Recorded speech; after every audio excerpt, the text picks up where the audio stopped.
Hello दोस्तों, स्वागत है आपका हमारे चैनल में। तो आज के वीडियो में हम क्या करेंगे कि रिएक्ट नेटिव फोल्डर के जो स्ट्रक्चर है उसको एक्सप्लेन करेंगे कि जो हमारे रिएक्ट नेटिव जैसे ही हम रिएक्ट नेटिव की जो एक प्रोजेक्ट क्रिएट करते हैं CLI के साथ या एक्सपो के साथ, तो उसमें क्या होता है कि हमारे जो फोल्डर है उसके अंदर क्या होता है कि बहुत सारे ऐसे फोल्डर दिखते हैं जो हमें पता ही नहीं चलता कि कौन से फोल्डर किस काम के लिए यूज़ होता है। ठीक है, तो अगर आप बिगनर हो तो आपके लिए ये वीडियो बहुत ही यूज़फुल है। तो इस वीडियो को लाइक एंड हमारे चैनल को सब्सक्राइब जरूर करें सो डैट कि इस तरह के इंफॉर्मेटिव वीडियो आप तक आता रहे। तो सबसे पहले हम क्या करते हैं कि जो प्रोजेक्ट है, मैंने ये प्रोजेक्ट अभी स्क्रैच से CLI के थ्रू क्रिएट किया है और इसको मैंने VS कोड के अंदर ओपन किया है जस्ट आपको दिखाने के लिए कि कौन कौन से फोल्डर है। ठीक है, अब ये प्रोजेक्ट बिल्कुल ब्लैंक है, इसके अंदर जो एंट्री जो फाइल है app.tsx वो है। मैंने इसमें कुछ एडिशन ऐड नहीं किया, कुछ नहीं बनाया है, तो जस्ट बाय डिफ़ॉल्ट ये फोल्डर हमें CLI के अंदर मिला है। तो हम वन बाय वन सारे फोल्डर को देखते हैं कि कौन से फोल्डर का क्या काम है और कौन सी फोल्डर को हम इग्नोर कर सकते हैं। तो हम क्या करते हैं कि सबसे पहले हम जो ऊपर सबसे पहले ये जो हमारा दिख रहा है टेस्ट, ये टेस्ट वाले फोल्डर, इसके बारे में समझते हैं कि ये इसके अंदर क्यों बना है। ठीक है, तो सबसे पहले जो अंडरस्कोर टेस्ट्स वाले जो फोल्डर हैं ये मोस्टली तब यूज़ होता है, मतलब ये टेस्टिंग पर्पज़ के लिए यूज़ होता है। ठीक है, यहाँ पे आप टेस्ट केस जो लिखते हो, ठीक है, तो वो इसके अंदर लिखा जाता है, ऐप डॉट इसके अंदर टेस्ट केस लिखा जाता है। ठीक है, बट यदि आप बिगिनर हो तो इसको आप इग्नोर कर सकते हो, स्टार्टिंग में इसका कोई मतलब यूज़ नहीं है, इसको आप इग्नोर कर सकते हो इस चीज़ को। ठीक है, मोस्टली इसका यूज़ टेस्टिंग पर्पज़ के लिए होता है। ठीक है, यदि कोई टेस्ट केस बनाना हो तो इसके अंदर हम ऐड करते हैं स्क्रिप्ट। ओके, उसके बाद है हमारा डॉट बंडल। ठीक है, ये डॉट बंडल क्या है और क्यों काम आता है, ये मतलब क्यों इसके अंदर पड़ा हुआ है। ठीक है, तो ये डॉट बंडल जो फोल्डर है इंटरनल यूज़ के लिए होता है, ये इंटरनल यूज़ के लिए होता है। मोस्टली क्या होता है कि रिएक्ट नेटिव ये बिल्ड सिस्टम यूज़ करता है।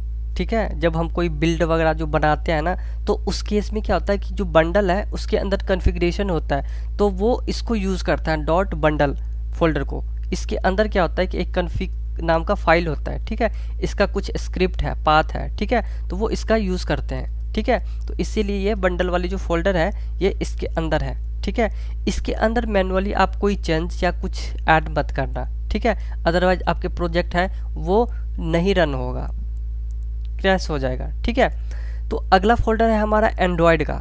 ठीक है, तो ये फोल्डर क्या, ये एंड्रॉयड फोल्डर नेटिव फोल्डर है। इसमें क्या होता है कि जावा या कोटलिन का कोड होता है। एंड्रॉयड के अंदर क्या होता है कि नेटिव जो जावा या कोटलिन के अंदर जो हम नेटिव कोड लिखते हैं वो पूरा का पूरा एंड्रॉयड फोल्डर के अंदर होता है। ठीक है, जैसे कि APK बिल्ड भी यहीं से होती है। सपोज़ कि हमें एंड्रॉयड के लिए APK बनाना है। ठीक है, तो क्या होता है कि वो एंड्रॉयड फोल्डर से ही वो APK जनरेट होता है, इसीलिए वो एंड्रॉयड का फोल्डर है। इसके अंदर उसकी जो फाइल्स हैं बेसिक आप देख सकते हो जावा में बना हुआ है, तो ये सारे इसके अंदर है। ठीक है, तो इसीलिए एंड्रॉयड फोल्डर इम्पोर्टेंट है। ठीक है, बिकॉज हम रिएक्ट नेटिव में जावा एंड्रॉयड और iOS इन दोनों प्लेटफॉर्म के लिए एप्लीकेशन बनाते हैं, तो एंड्रॉयड और iOS दोनों के लिए मोस्ट इम्पोर्टेंट है। ठीक है, अगर मान के चलो कि आपको कोई चेंजेस करना हो, सपोज कि आप रिएक्ट नेटिव में कर रहे हो और आपको कुछ नेटिव में कुछ चेंज करना है। ठीक है, मोबाइल के एंड्रॉयड के अंदर कुछ अलग से कुछ चेंज करना है, तो आप एंड्रॉयड वाले फोल्डर के अंदर जाके जो जावा है उसके जो कोटलिन या जावा के फाइल है उसके अंदर आप जाके चेंज कर सकते हो अपने रिक्वायरमेंट के अकॉर्डिंग। ठीक है, तो वो ऑटोमेटिक क्या होता है कि उसकी जो कनेक्टिविटी होती है नेटिव मॉड्यूल के साथ वो हो जाता है, बहुत ईजिली हो जाता है। ठीक है, तो हमारे पास ये एडवांटेज होता है कि हम नेटिव के अंदर भी कोड लिख सकते हैं और रिएक्ट नेटिव के जो जावा स्क्रिप्ट है या टाइप स्क्रिप्ट है उसके अंदर तो आप लिख ही सकते हो कोड। ठीक है, तो उसके बाद आता है हमारा iOS वाला फोल्डर। ये जो है iOS, इसके अंदर इतने सारे फोल्डर हैं। ठीक है, फाइल फोल्डर। तो जो iOS का है ये मतलब एक तरफ से इसके अंदर स्विफ्ट या ऑब्जेक्ट सी का कोड होता है। ठीक है, बाय डिफ़ॉल्ट अभी इसके अंदर स्विफ्ट का कोड पड़ा हुआ है जैसे हमने क्रिएट किया है। तो ठीक है, जो iOS होता है उसमें स्विफ्ट या ऑब्जेक्टिव सी लैंग्वेज का यूज़ होता है, तो इसीलिए iOS के अंदर इसका कोड पड़ा होता है। ठीक है। जो iOS का जो फोल्डर है वो बिल्ड यहीं से होती है, जैसे एंड्रॉयड का फोल्डर उसी के अंदर से बिल्ड बनता था, ठीक है। उसी तरह जो iOS का जो फोल्डर है उसी के अंदर उसके जितने भी फोल्डर एंड फाइल है, मैं दिखाता हूँ इसके अंदर जितने भी फोल्डर फाइल है, ठीक है, तो इसी के अंदर से जो उसका जो बिल्ड है वो जनरेट होता है। यदि इसको हम डिलीट कर देंगे तो iOS के लिए हमारा बिल्ड नहीं बनेगा।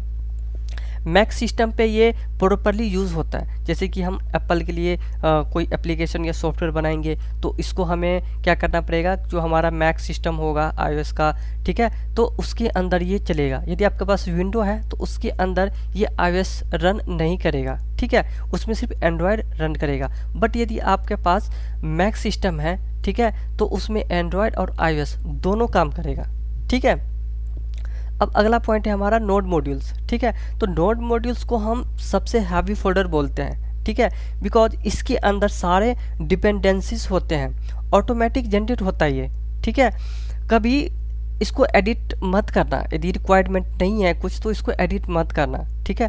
अगर डिलीट हो जाए बाय मिस्टेक तो npm के साथ npm इंस्टॉल कमांड होता है, उसके साथ इसको आप रिकवर कर सकते हो, ठीक है। फॉर एग्जांपल मैं क्या करता हूँ कि जो हमारा नोड मॉड्यूल है इसको मैं डिलीट कर देता हूँ। ये देखो मैंने डिलीट कर दी नोड मॉड्यूल को, ये देखो नोड मॉड्यूल को डिलीट कर दे। अब मैं इस प्रोजेक्ट को यदि रन करूँगा तो ये प्रोजेक्ट रन नहीं होगा, क्योंकि इस नोड मॉड्यूल के अंदर इस प्रोजेक्ट के जितने भी पैकेज थे, सपोज कि हम यहाँ पे सेफ एरिया प्रोवाइडर यूज़ कर रहे हैं, स्टेटस बार यूज़ कर रहे हैं, ठीक है, ये ऐप कंटेंट यूज़ कर रहे हैं, मतलब जो भी मैं यूज़ कर रहा हूँ ये सारा कुछ नोड मॉड्यूल के अंदर था और उसको मैंने डिलीट कर दी, ठीक है। तो जैसे मैं इसको बिल्ड बनाऊंगा, रन करूंगा और बिल्ड के लिए वो सिंक होगा तो वो उसको नहीं मिलेगा, तो वो एरर दे देगा, ठीक है। अब इस चीज़ हमारा जो नोड मॉड्यूल था वो डिलीट हो चुका है, ठीक है। तो इसको हम रिकवर कैसे करेंगे, तो इसके लिए कुछ नहीं, सिंपल सा कमांड है npm इंस्टॉल, ठीक है, इस तरह से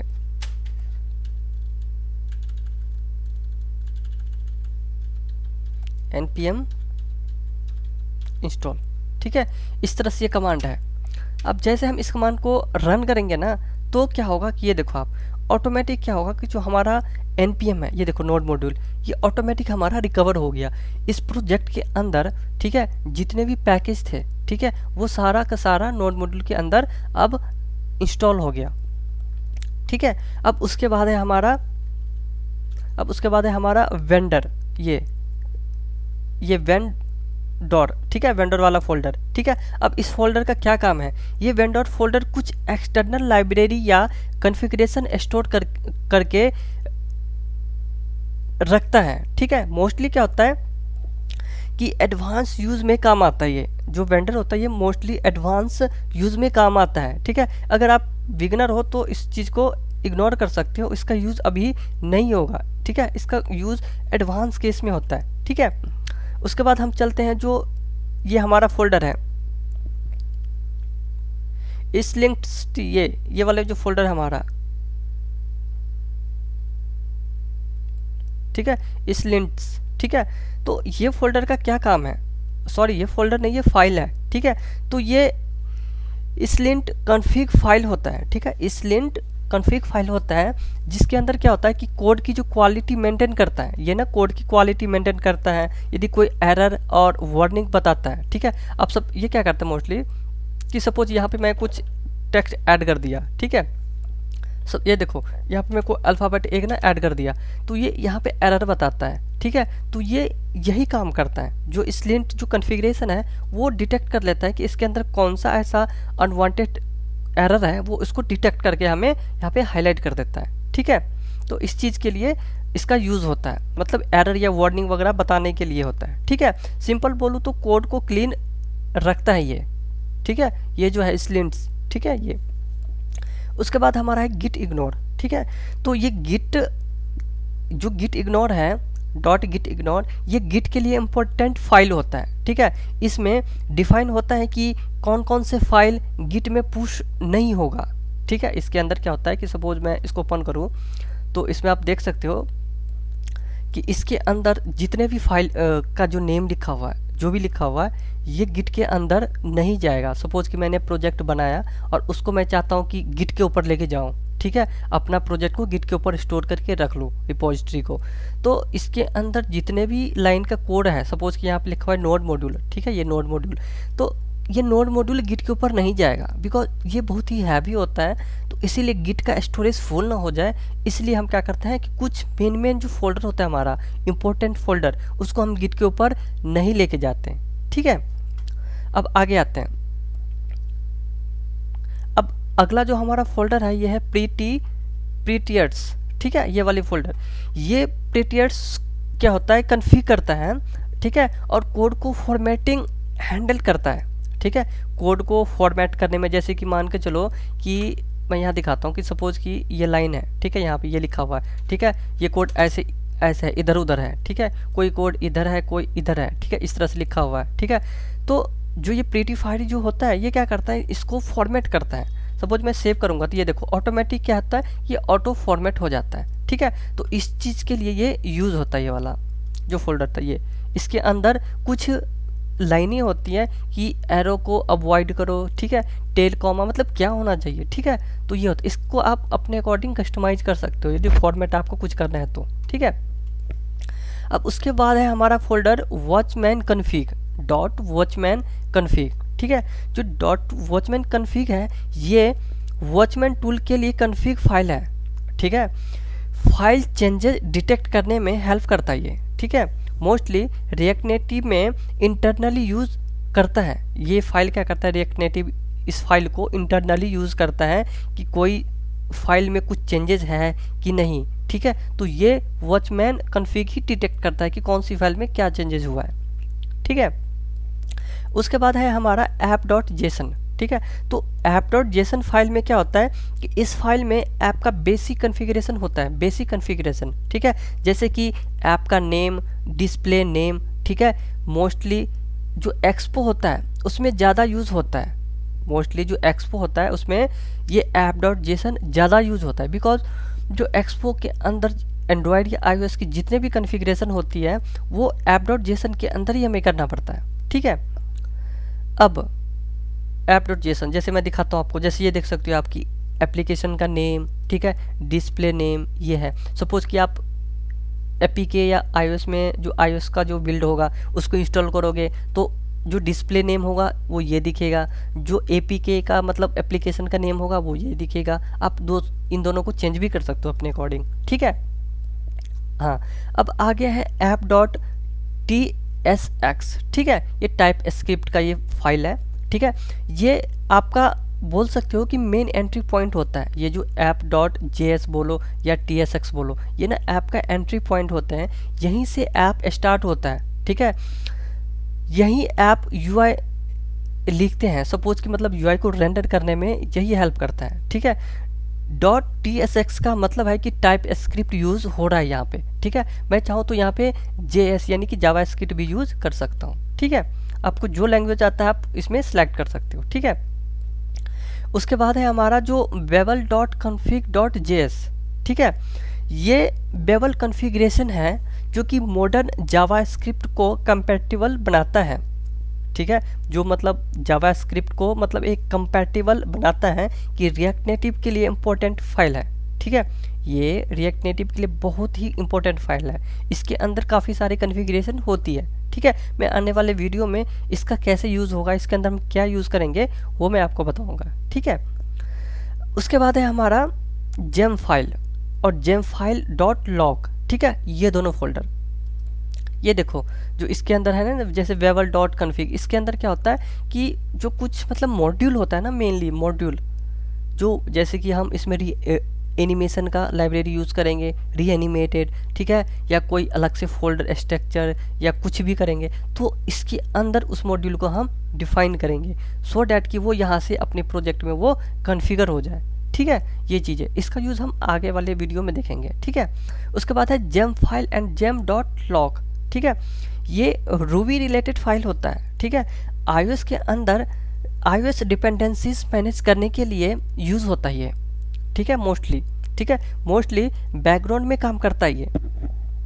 ठीक है, उसके बाद हमारा आता है index.js।